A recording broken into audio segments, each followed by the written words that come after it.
with chapter 15. You'll notice that there is a crow on the front page. I wonder why there's a crow. Any guesses?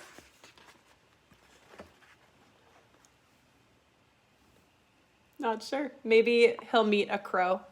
Maybe the crow will be his friend. We can only hope. All right. In the morning, the sun rose and the cricket song gave way to bird song, and an old woman came walking down the dirt road and tripped right over Edward. Humph, she said. She pushed at Edward with her fishing pole. Looks like a rabbit, she said. She put down her basket and bent and stared at Edward. Only he ain't real. She stood back up. She said again. She rubbed her back. What I say is, there's a use for everything, and everything has its use. That's what I say.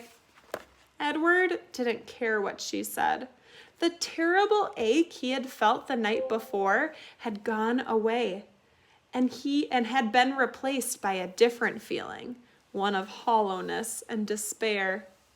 Pick me up or don't pick me up, the rabbit thought. It makes no difference to me. The old lady picked him up. She bent him double and put him in her basket, which smelled of weeds and fish. And then she kept walking, swinging the basket and singing, Nobody knows the trouble I've seen. Edward, in spite of himself, listened. I've seen troubles too, he thought. You bet I have, and apparently they aren't over yet. Edward was right. His troubles were not over yet. The old woman found a use for him. She hung him from a pole in her vegetable garden. She nailed his velvet ears to the wooden pole and spread his arms out as if he were flying and attached his paws to the pole by wrapping pieces of wire around them. Oh my goodness, look at this picture. He's like a scarecrow. Oh, poor Edward. In addition to Edward, pie tins hung from the pole. They clinked and clanked and shone in the morning sun. Ain't a doubt in my mind that you can scare them off, the old lady said. Scare who off? Edward wondered. Birds, he soon discovered. Crows. They came flying at him, cawing and screeching, wheeling over his head, diving at his ears. Go on, Clyde, said the woman. She clapped her hands. You gotta act ferocious. Clyde?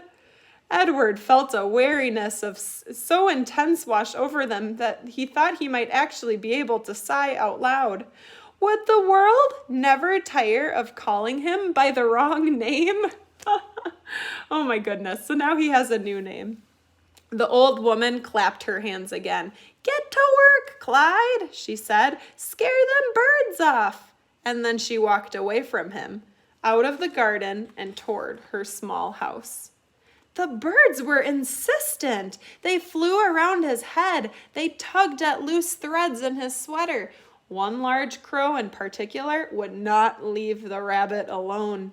He perched on the pole and screamed a dark message in Edward's left ear, caw, caw, caw, without ceasing. As the sun rose higher and shone meaner and brighter, Edward became somewhat dazed. He mistook the large crow for Pellegrina.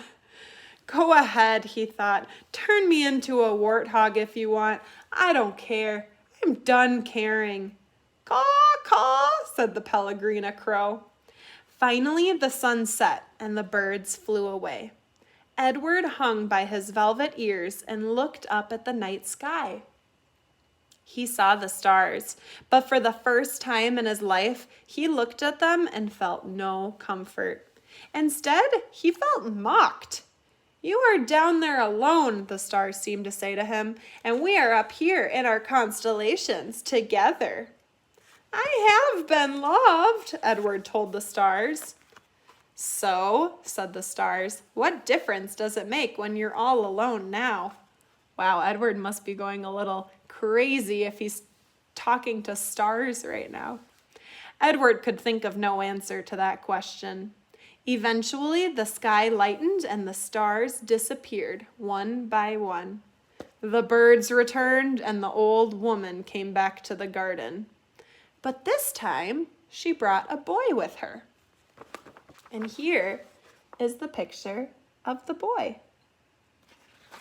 On Thursday, we will have to find out who this boy is. But the first sentence of the next chapter says, Bryce, said the old woman, get away from that rabbit. I ain't paying you to stand and stare. So we find out that this